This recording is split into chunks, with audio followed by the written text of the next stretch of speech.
Hello everyone and welcome to today's class. We'll be looking at sleeve variations. As you already know, we are working from Natalie Gray's book. These are sleeve variations in this book. I always recommend Ellen Armstrong's book as well to my students and anyone who ask me for good pattern making books. This is because Ellen Armstrong is a recent, it's still very recent. You'll see different variations, unlike Natalie.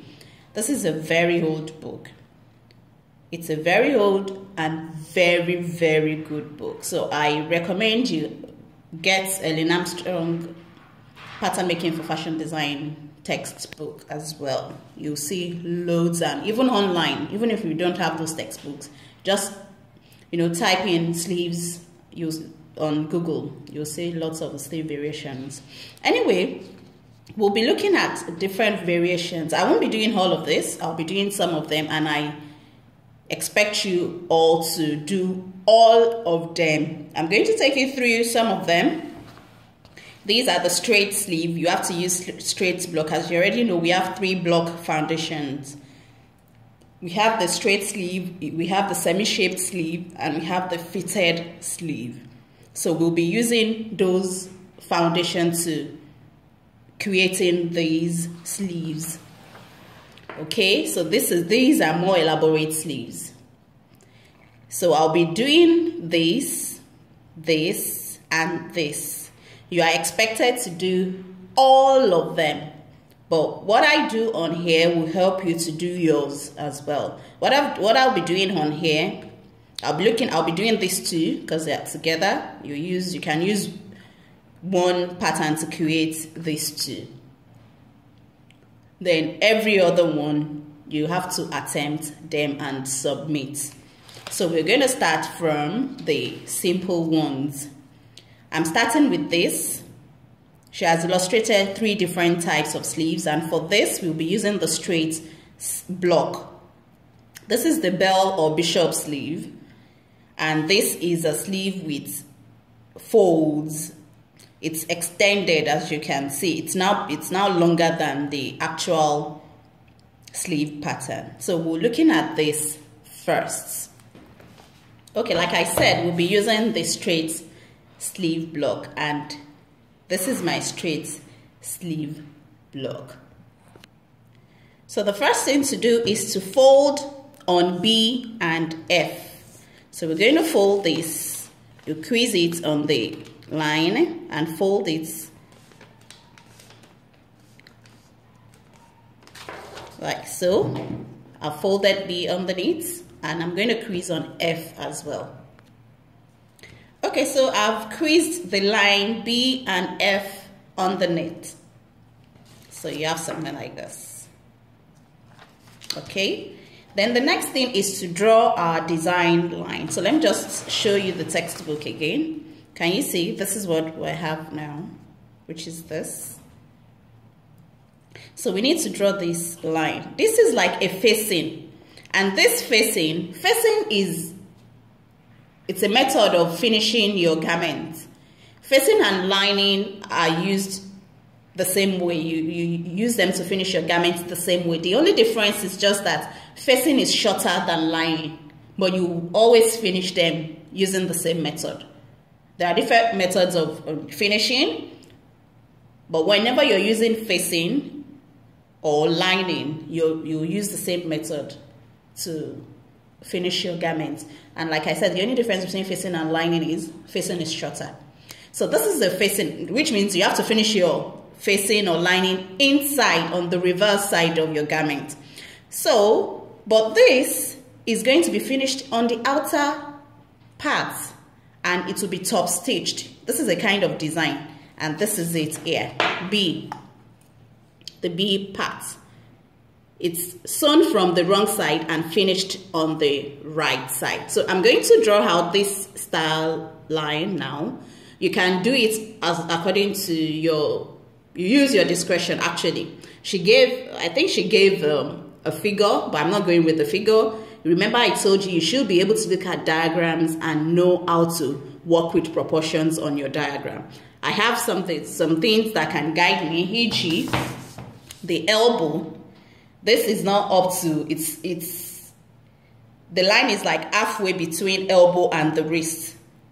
So I'm just going to go ahead and use my discretion according to what I've seen in the picture. You all should read the diagram and, you know, draw out your own. So I'm just going to do a little bit. I'm going to use like 4 centimeters here. This is 4 centimeters. And I'm going to take it down. And I'm stopping and another maybe 4 centimeters above the wrist. So from here to here is 4 centimeters. From here to here is 4 centimeters. And I'm going to take it to, I'm going to measure 4 centimeters here as well. Remember, this line is not straight. This place is shorter, this is longer. So I'm measuring like 4 centimeters, then 4 centimeters. Then I'm going to, let me just point it out. And I'm going to, or let's say 3.5.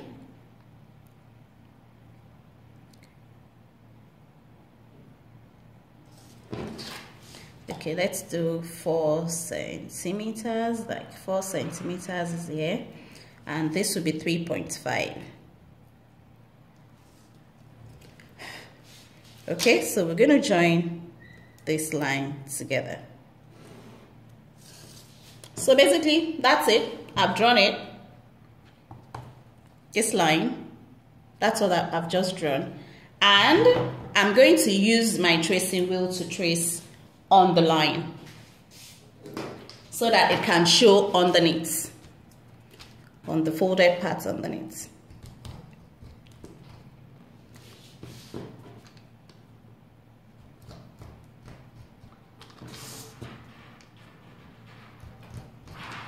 So that by the time we open, this is what we have. Can you see the line? So all I have to do now is trace this thing out. We are not cutting it out. We're just going to trace this design out. Okay, so I have traced and I have cut out using a contrasting paper. So this is how it's going to be at the end of the day. So all you have to do is, when you're cutting your sleeve, you don't cut this out. This is the facing. Facing are traced out on patterns for accuracy, just like you're using your fashion fabric after cutting it to cut your lining. So facing are outlined on your pattern first, then traced out and cut. So that's what I've done. I've outlined the tracing. It's just a design actually. This is just a basic straight sleeve. And you're going to sew, add your seam allowance all round. Add your seam allowance, and you're going to sew like, remember you always sew on the wrong side, right side together, and you sew. But in this case, because it's going to be outside facing, you're going to sew wrong side facing wrong side and finish it on the right side like so. So once you sew and turn it to the right side, you now top stitch. Top stitching is a decorative stitches to, you know, make your block beautiful, your garments beautiful. So basically that's it. That's how to go about outside facing. And when you read through the text, she mentioned it as well, that the facing is stitched on the right side. So please make sure you do yours and show me. So we'll be moving to the next one, which is this. I'm not going to do it with you. I'm just going to tell you how to go about it. So basically, there's a slash on B and F from the wrist. That's it. Just slash from B. That's the bishop sleeve. So you slash from B, line B on the wrist to the crown, line F from the wrist to F on the crown, and you spread for fullness. you can see that there is more fullness towards the back than the front. That's the beauty of bishop sleeve. So yes, you should have more fullness towards the back than the front and blend. By now, you all should know how to do your blending. Okay, that's that. I expect you to do yours and submit. The next one is this. And this means extra fullness, which will be used as a fold. Let's get started on that.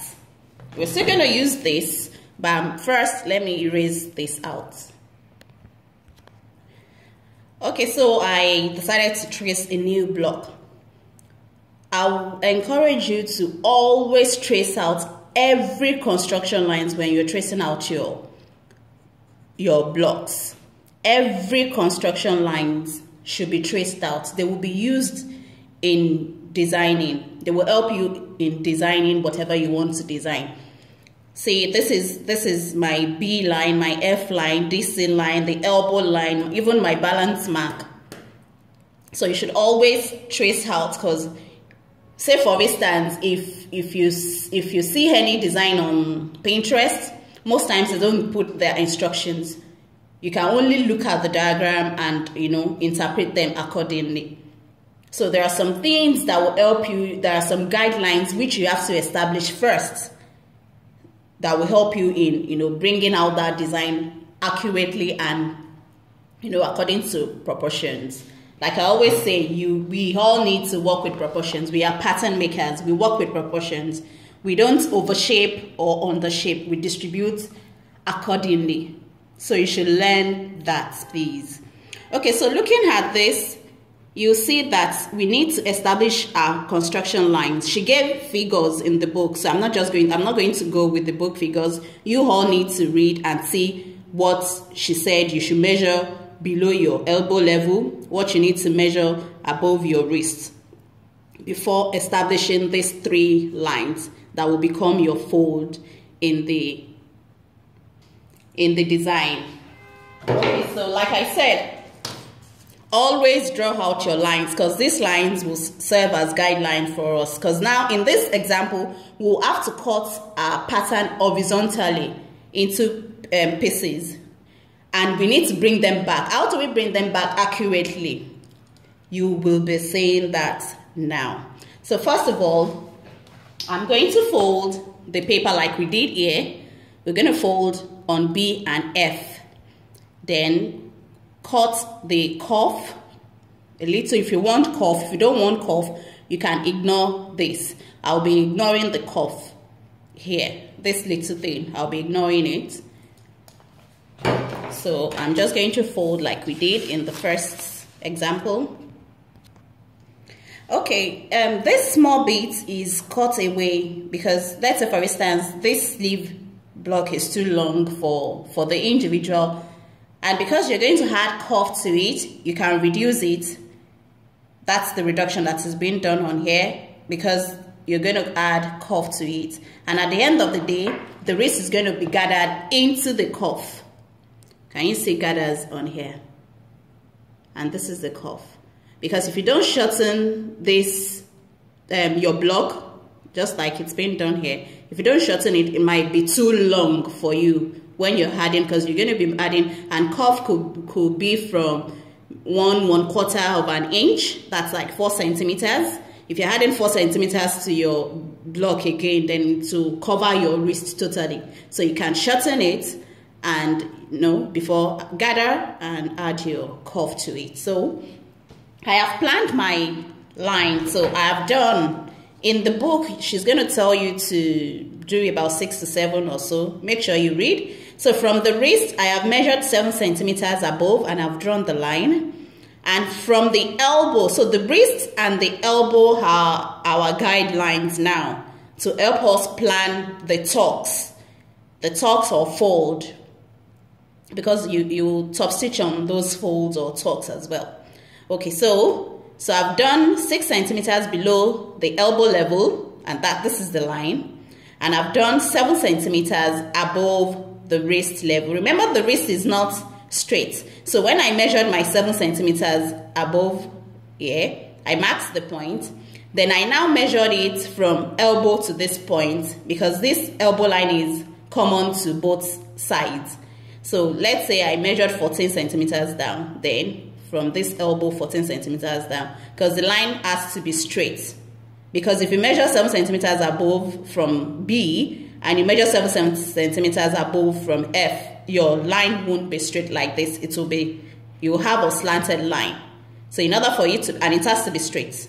And in order for it to be straight, you need to find a way to make sure you have a straight line, which I just told you. I measured from elbow down this point, then I measured the same thing. What I got here, say 14 centimeters, I measured the 14 centimeters down and I ruled. So you always need to find a way of having a straight line. So I'm going to just rule one more line in between these two lines.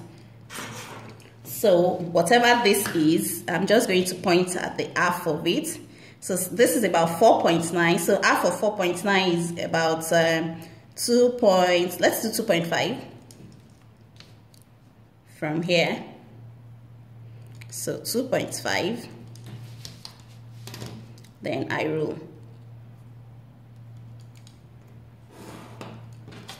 Also make sure this line is shown on the underneath. If I don't trace it, you won't see the line, or you can just place your ruler on here like so, instead of tracing, and just rule across from back to front.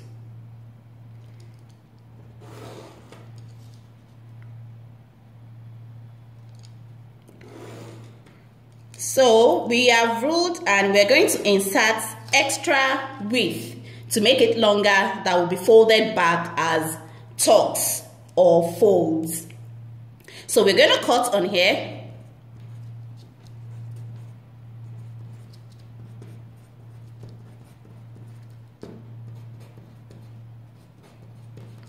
On those 3 lines and make it longer.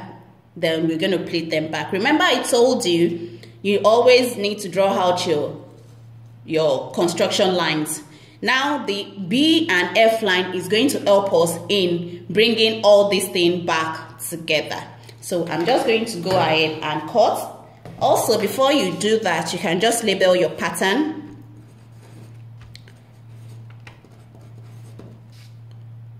Because we're going to cut them separately. Okay, so I have separated the pieces now. So I'm going to insert, where you're seeing the table will be our insertion, our addition. So we will be adding 2.5 centimeters here, 2.5 centimeters here, 2.5 centimeters, or 3 as you desire. But it shouldn't be that much so that you don't have bulk. You remember it's a sleeve, you don't have bulk on your sleeve. So I'm just going to use a contrasting paper. Okay, so this is what I'm going to do. You have to paste your paper on another paper. So I'm just going to take the F line down. Remember, we are working with guidelines. See, I am matching my ruler on that line and I'm just going to take it straight down.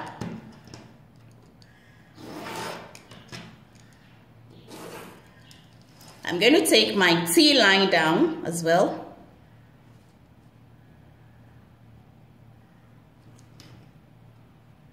And the B line.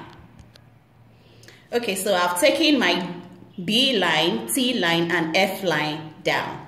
These 3 lines are more than sufficient for me to help me place back my pattern pieces. Thank God we labeled them, we numbered them. Otherwise, if I did not, then you might have issues putting them back accurately. So we take 3. First, let's measure our 2.5 centimeters down. Okay, so I have used 3 centimeters in my own case. So I've measured 3 centimeters down, 3 centimeters down, and I have ruled a horizontal line. So I'm going to take my piece 3 and place it on here, matching B, T, and F line. See?